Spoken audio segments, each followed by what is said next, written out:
Yesterday morning, my phone rang at exactly 9:15 a.m., and when I saw Ryan's name flash across the screen, I already knew what the call would be about.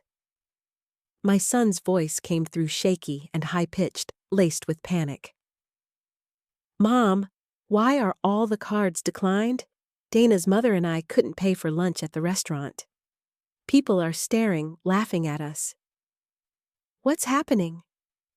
He sounded desperate, almost hysterical. And yet instead of breaking my heart, his words filled me with a strange, quiet satisfaction I had never felt before. Because by then, I had already made the decision that changed everything. But to understand why I have to take you back to the evening before, when my daughter-in-law humiliated me in my own home and stripped away the last illusions I had about my place in their lives. I am 68 years old, a widow for nearly a decade. Since my husband's death, I have carried the heavy silence of this house on my shoulders, filling it with small rituals: the morning coffee in my favorite porcelain cup, the afternoons tending to the rose bushes, the evenings listening to old records that still smell faintly of his cologne. I thought those rituals would be my solace. Instead, I found myself tethered to a responsibility I hadn't anticipated, that of becoming my son's financial lifeline, his safety net, his permanent rescuer. Slowly but surely, my role as mother blurred into something transactional, something less human. I wasn't mom anymore. I was a machine that spit out money whenever they pushed the right emotional buttons. It didn't happen overnight. Like all slow poisons, it began with a tiny sip. When Ryan lost his job 10 years ago, I told myself that's what mothers were for. I paid his rent $800 a month for nearly 8 months. I skipped vacations. I cooked simpler meals. I stretched my pension because I believed in my son's second chance. I told myself he'll find his footing again. He'll stand on his own soon, and this will just be a temporary storm. But that storm became a climate. And once he saw that I would bend, he never hesitated to lean harder. Dana, my daughter-in-law, was never cruel to me directly in those first years. Instead, she wrapped her requests in syrupy words and false endearments. "Georgia," she'd say, "you have such good taste. You understand what it's like to want to look professional." That was the line she used before she handed me a bill for $3,000 for a new wardrobe. I put it on my credit card, convincing myself that appearances mattered, that maybe this was her way of investing in their future. Later, when they decided they were too stressed and needed a vacation in Hawaii, I wired $5,000 from my savings. I pictured them laughing on sandy beaches, while I sat alone in my kitchen, eating leftover stew and telling myself it was for the good of the family. Each time I waited for gratitude that never came. Each time I told myself it was love, not exploitation. The worst part wasn't even the money. It was how quickly my absence became normal to them. They went to the restaurants I paid for, but never thought to invite me. They took the trips I financed, but I never got a postcard. Ryan always had a ready excuse. "It's a romantic trip, Mom. You understand?" And I nodded like a fool, telling myself I did. The requests grew bigger. A new car when the old one still ran fine. Dana's soft voice turned to urgency when she explained, "The car we have is too old, Georgia. And if we're going to have children soon, we need something safer." I handed over $15,000, 2 years of careful saving, because the word children pierced straight into my heart. I imagined grandchildren buckled safely in the back seat, and I told myself it was worth it. I didn't realize, at least not then, that I wasn't buying safety for future children. I was buying their lifestyle. And then came last night. My living room was filled with Dana's friends, women in polished heels and perfectly painted lips, their laughter sharp like crystal. I had brewed coffee the way I always did when guests were over, carrying the pot carefully so as not to spill on the white tablecloth. Dana leaned back in her chair, sipping with exaggerated grace, and said the words that changed everything. That old woman is only good for paying our bills. It was meant to be a joke. At least, that's how they laughed. Ryan, my son, my only child, didn't even blink. He threw back his head and laughed louder than anyone else, as if my entire existence was the punchline to a cruel joke. I stood there, frozen coffee pot in my trembling hands.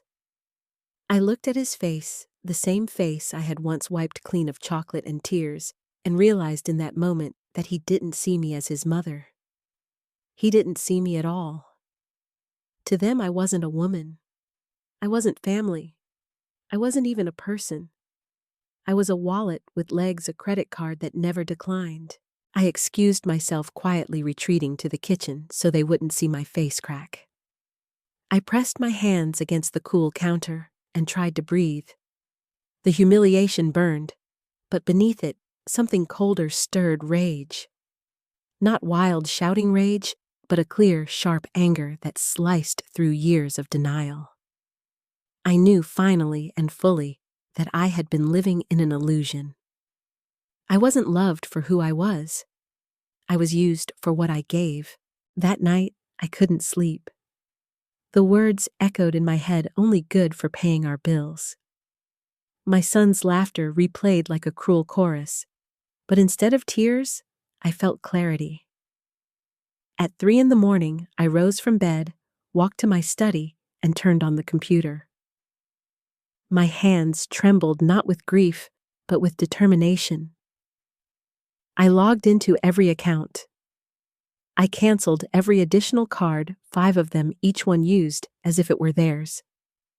I closed the shared savings account I had dutifully filled for emergencies that were nothing but designer clothes and overpriced dinners.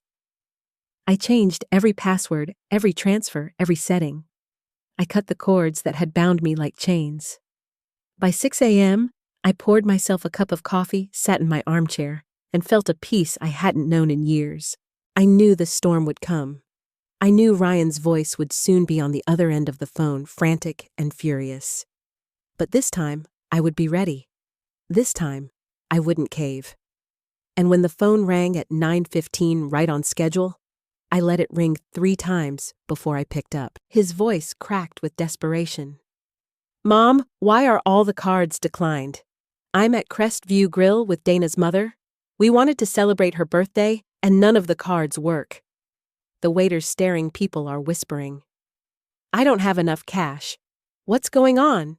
The irony almost made me laugh. Crestview Grill, the fanciest restaurant in town, the very place they had bragged about for years, the place I had helped pay for, but never been invited to. Now they sat there humiliated, their polished image crumbling, unable to pay for a single plate. "Good morning, Ryan," I said, my voice steady. "The cards are canceled because I've decided I'm no longer financing your lifestyle." There was a pause, then his voice rose, panicked. "Are you crazy? Dana's mother is here? How am I supposed to explain that my own mom abandoned me? This is ridiculous." "What's ridiculous," I replied calmly, "was hearing you laugh when your wife said I was only good for paying your bills. What's ridiculous is realizing that for 10 years, I've been treated as an ATM instead of your mother." On the other end, silence stretched. I could hear muffled voices, Dana's sharp whisper, her mother's impatient questions, the murmur of curious diners. Ryan's breathing quickened. "Mom, please not now. Just reactivate them for today. I promise we'll talk later." "No more promises, Ryan," I cut him off. "For 10 years I've heard the same words. Just this once, just today. No more." His voice broke, almost childlike. "But we love you, Mom. Dana was just joking." She wasn't joking. And even if she was, you laughed. That was all I needed to know. "Mom, please. People are watching. Dana's crying. Her mother is furious. The waiter wants the bill. What do you want us to do? Wash dishes? Call the police? This is humiliating." I closed my eyes and let his words wash over me. Humiliating. Yes. Now he understood. "Now you know how I felt for years," I said softly. "The difference is, You're 35 years old. You should have learned how to solve your own problems long ago. There was a beat of silence before his voice turned sharp. You've never been this cruel. Cruel. I repeated the word, bitter on my tongue. Cruel is working until 65 to provide for your family only to be laughed at.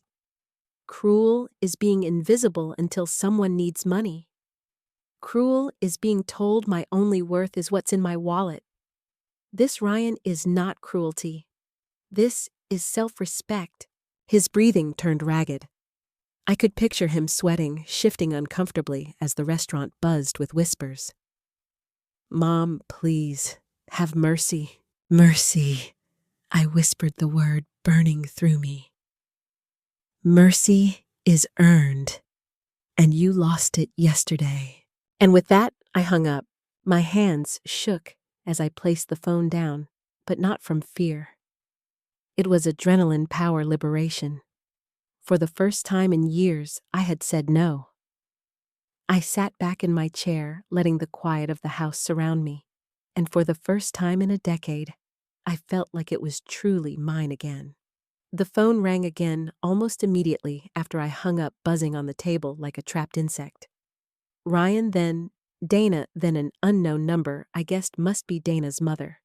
I ignored them all. Each silence was a small victory, each refusal a piece of armor sliding into place. I poured myself another coffee, stepped out onto the patio, and listened to the birds. For the first time in years, their song wasn't drowned out by the background noise of constant worry. But at 11, I heard the sound of their car screeching into my driveway. The slam of 2 doors, then the pounding of fists on my front door. Mom, Ryan's voice bellowed, desperate and raw. Open the door! We need to talk! Dana's sharper voice cut through his. Georgia, you humiliated us. You made us look like beggars in front of everyone. Dana's mother had to pull cash out of her purse to cover the bill. People were whispering, taking videos. Do you know what you've done? I sat quietly on the back patio, hidden from sight, my coffee steaming in my hands. I let their fury roll against the oak door my husband once installed, the door that had stood strong through storms and now shielded me from the storm of my own blood. The pounding intensified. Ryan kicked against the wood. I know you're in there, Mom. Your car's in the driveway. Stop hiding. Dana's voice shifted like quicksilver. Georgia, we know you're upset, but this is childish. Come out and talk like an adult. Canceling cards, shutting us out, it's emotional manipulation. The irony almost made me laugh out loud. Emotional manipulation. That's what they accused me of after 10 years of being emotionally blackmailed into opening my wallet. How many times had Dana sighed heavily, implying I was heartless if I didn't help? How many times had Ryan said, "What will people think if we can't pay?" How many times had they reminded me of my duty as a mother, until I caved? If there was manipulation in this family, it had never come from me. I heard them move around the house, trying windows. Dana's voice grew syrupy, pretending tenderness. Georgia, sweetheart, maybe I said something careless yesterday, but you know I didn't mean it. We women joke when we're with friends. Please don't blow this out of proportion. Then Ryan's voice, soft, coaxing. Mom, I understand you're hurt. We crossed a line. But this isn't the solution. We can work it out. Set boundaries, whatever you want. Just please, for today, help us. Their words slid off me like water on stone. They wanted today solved, not the years undone. They wanted comfort, not change. Then came the shrill snap of Dana's real voice. Georgia, you coward! We saw your shadow in the window. Stop hiding. I rose, walked slowly to the side window, and pulled the curtain just enough for her to see me. Our eyes locked. Her face brightened instantly with that fake smile I knew so well. There you are, she chirped.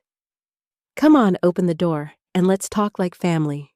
I held her gaze for a long moment, then slowly closed the curtain. The shriek that followed was pure fury. For over an hour, They raged outside, voices, climbing and falling fists, beating threats and pleas, mixing like storm winds.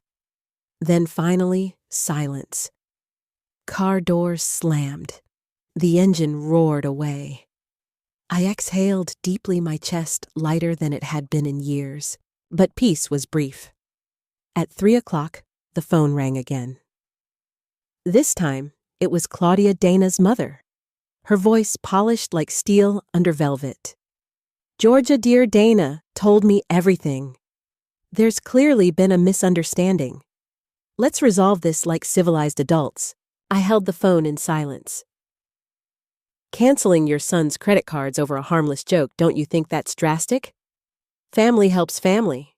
I asked her bluntly, "Claudia, do you give your daughter unlimited credit cards?" A pause. "Well, no." "Do you pay her rent?" "No, but do you fund her vacations while you stay home alone?" Her tone faltered. "Every family handles things differently." "Exactly, and I've decided to handle mine differently." Her mask slipped.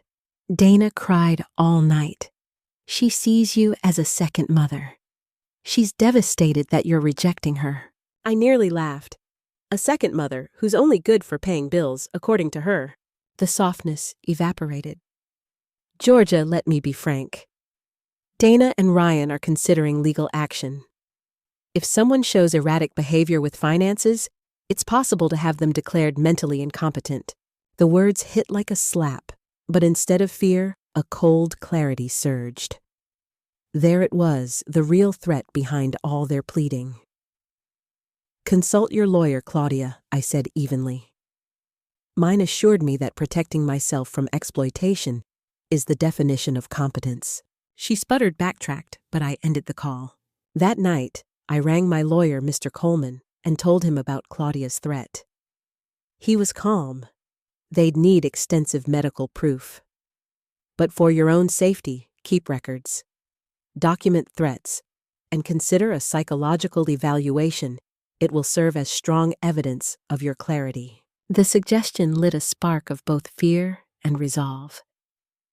If they dared to strip me not only of money, but of autonomy, I would be ready. Saturday morning, I walked into a private clinic and requested a full psychological assessment.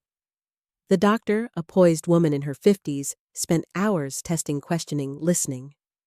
At the end, she looked at me firmly. "Mrs. Whitlock, let me be clear, you are entirely competent.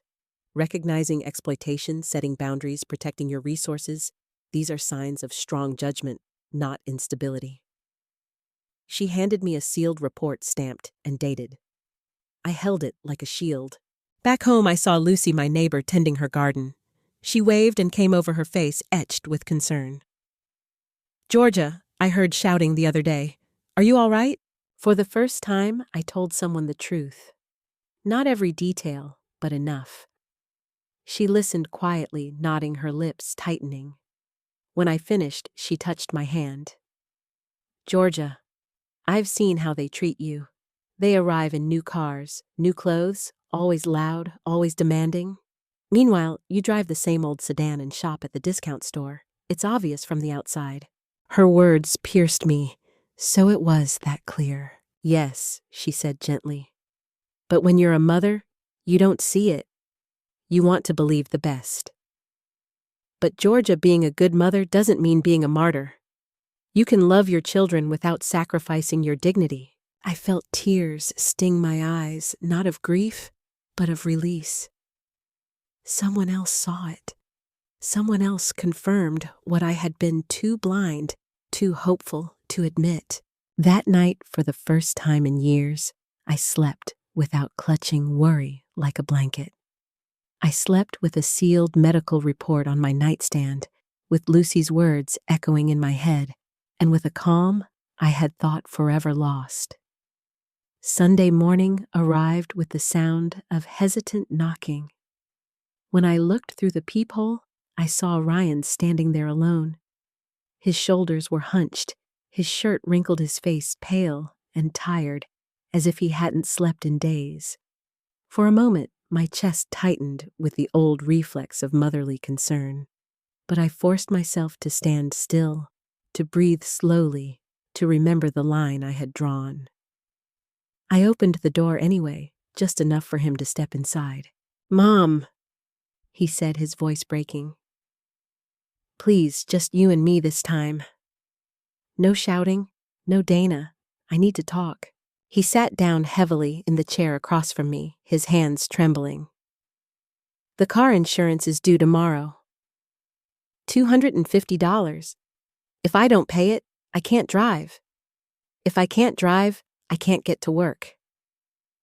I don't know what to do." I folded my hands in my lap. "How much do you make each month, Ryan?" $3,500, he mumbled. "And where does it go?" His eyes darted away. "Rent, food, utilities, basic living expenses." "Basic living expenses," I repeated slowly. "And restaurants, streaming services, gym memberships, delivery apps." He winced. "Those are necessities now, Mom. Everyone has them." I leaned forward. "Ryan, when I was 35, I considered running water and electricity necessities. Heat in winter, bread on the table. The rest was luxury. You've blurred the lines so badly you can't tell the difference." He clenched his jaw. "It's not that simple. We have a lifestyle. Dana has expectations. Her friends live a certain way. We can't look poor." I stared at him, the child I had raised, the man who still sounded like a boy. And when I asked softly, "Did you ever think about my expectations? Did you ever consider how I managed to support you while I ate beans and rice? Did you think about the nights I stayed up calculating how to cover your rent while postponing repairs on my own house?" For the first time in years, Ryan was silent. His mouth opened, then closed. His eyes glistened. I thought helping us was your way of showing love." "And it was," I said. My voice shook, but I steadied it. "Until you turned my love into obligation, until you mocked it, until Dana called me that old woman only good for paying bills, and you laughed."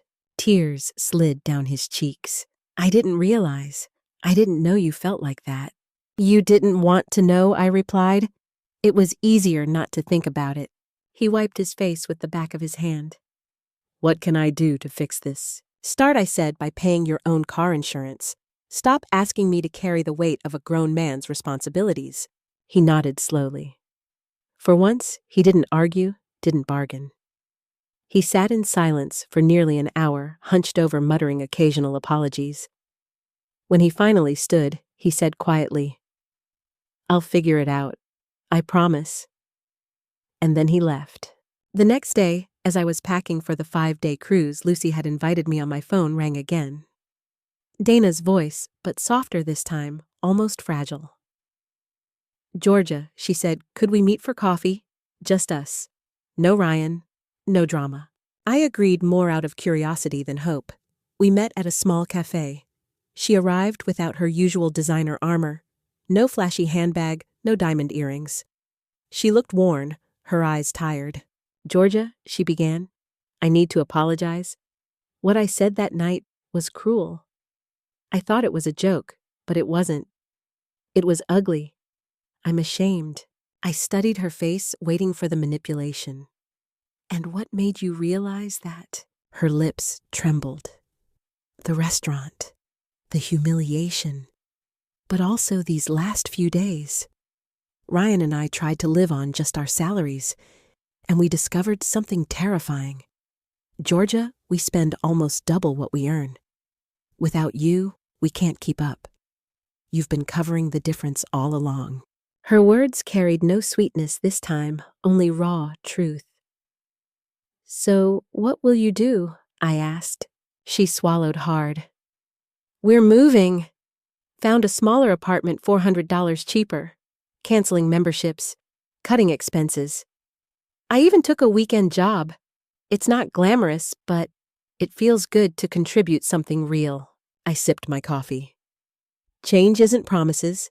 Change is proof." She nodded, tears glinting in her eyes. "When did you start resenting us, Georgia?" I took a long breath. Slowly.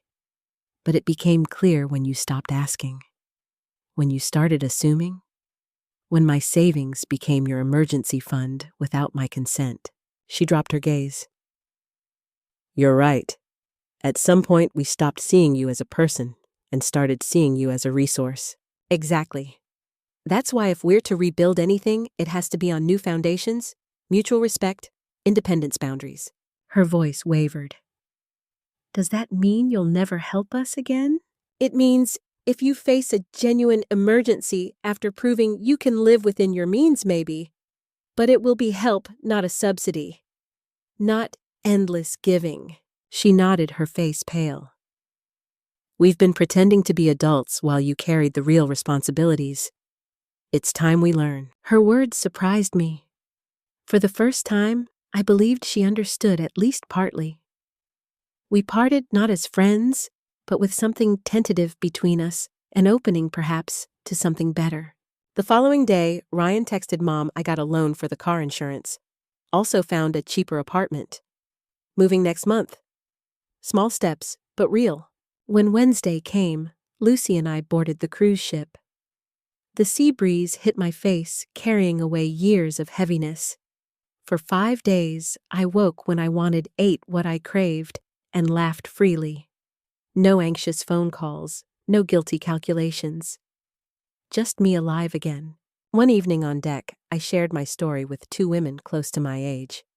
Isabel confessed her son had drained her retirement fund with gambling debts. Elaine said her children expected her to bankroll their luxury lifestyle. We all laughed bitterly at the similarities. I thought it was just me, Isabel said. Turns out there's a whole generation of us who forgot how to say no. I looked out at the endless horizon, the waves stretching farther than my eyes could see, and felt something loosen inside me. I wasn't alone. I wasn't crazy. I was part of a silent army of mothers who had given too much too long. When I returned home, there were no desperate demands on my voicemail. Instead, Ryan's voice sounded calmer. Mom, I hope you enjoyed your trip. Dana and I want to cook lunch for you this Sunday. Just family. No agenda. For the first time in years, hope stirred in me, not the fragile hope that they'd change if I paid their bills, but the cautious hope that they might finally learn to stand on their own. Sunday came, and when I heard the knock on my door, I braced myself for the familiar tension. But this time, when I opened it, Ryan and Dana stood there holding grocery bags instead of excuses. For a heartbeat, I couldn't move. My son, who had once let me pay for every meal, had come with food to prepare for me. Dana managed a small smile, humble and uncertain. We'll cook today, she said softly. You just sit and rest. I let them in my heart, guarded but curious. The sight of Ryan chopping onions in my kitchen and Dana stirring soup was surreal. This was the same kitchen where Dana had once mocked me, where Ryan had laughed at my humiliation. Now the roles had shifted. The air felt heavy with unspoken words, but it was different, less about expectation, more about tentative amends. We sat down to eat. The food wasn't perfect, but that wasn't the point. For the first time in years, they had given me something not taken. Ryan cleared his throat, his fork clinking against his plate. Mom, we moved into the new apartment. It's small, not fancy, but last night I slept peacefully for the first time in years. Because I knew the rent was paid with our money, not yours. Dana nodded. We canceled the extras. The memberships, the streaming services, the shopping sprees. I even picked up a weekend job. It's not glamorous, but it feels good to earn to contribute. Their words weren't defensive this time. They weren't bargaining. They were sharing, and for once, I believed them. Ryan looked at me, his eyes wet. Mom, I need to apologize. Not just for that night, but for all the years. I turned you into a bank. I mocked the very love you gave me. And I want to change. I studied his face carefully. Gone was the smug entitlement I had seen so often. In its place was something fragile, but real humility. "What do you want from me, Ryan?" I asked. "A normal relationship," he whispered, "where I visit because I love you, not because I need something." Tears pricked at my eyes. "That relationship can begin today," I told him, "but it depends on you. Not your promises, but your actions." Lunch ended with hesitant laughter. It wasn't the loud, careless laughter of people who mocked, but the tentative laughter of people trying to rebuild. I didn't forgive everything in one afternoon, but for the first time, I felt the faint stirrings of something I thought was gone forever: family. That evening, I sat in my study staring at the revised will Mr. Coleman had drawn up for me. It already divided my estate into Charity, my sister Elaine, and a conditional share for Ryan. But as I thought about lunch about Ryan's apology, I realized something. Punishment wasn't the goal. Growth was. So I called Mr. Coleman again. "I want a tiered inheritance," I explained. "If Ryan demonstrates 2 years of financial independence, he earns more. If he continues for 5 years, he earns more still. But if he falls back into his old ways, we revert." He smiled through the phone. "You're turning your estate into a lesson, Mrs. Whitlock. It's wise." Days passed, and little changes became visible. Ryan's calls weren't filled with demands. Dana stopped flaunting new clothes and instead spoke about saving. Their voices sounded less like entitled children, more like people discovering adulthood for the first time. It wasn't dramatic, but it was real. Yet the deepest change was inside me.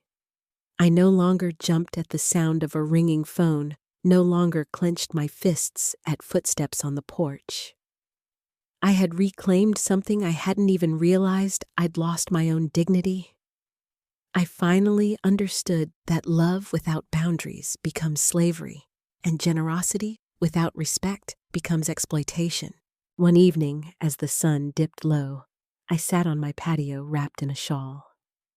The garden rustled with life. For years, I had believed my job was endless sacrifice, that motherhood meant giving until there was nothing left. But sacrifice without gratitude is poison. And sometimes the most loving word you can give is no. I thought about the years I had erased myself in the name of love, and about how saying no had not only freed me, but had given Ryan and Dana the only chance they had left to grow. Without boundaries, they would have kept sinking into entitlement. With them, they might finally rise. I don't know what the future holds. Maybe Ryan and Dana will stumble. Maybe they will thrive. But I know one thing: I will never again allow myself to be reduced to a wallet with legs. I am a mother. I am a woman. I am a person worthy of respect. If you've stayed with me this far, perhaps you've lived something similar. Maybe you've been drained, mocked, dismissed by those you loved most. If so, let my story remind you your value is not measured by what you give away, but by the dignity you preserve. Boundaries are not cruelty, they are love both for yourself and for others.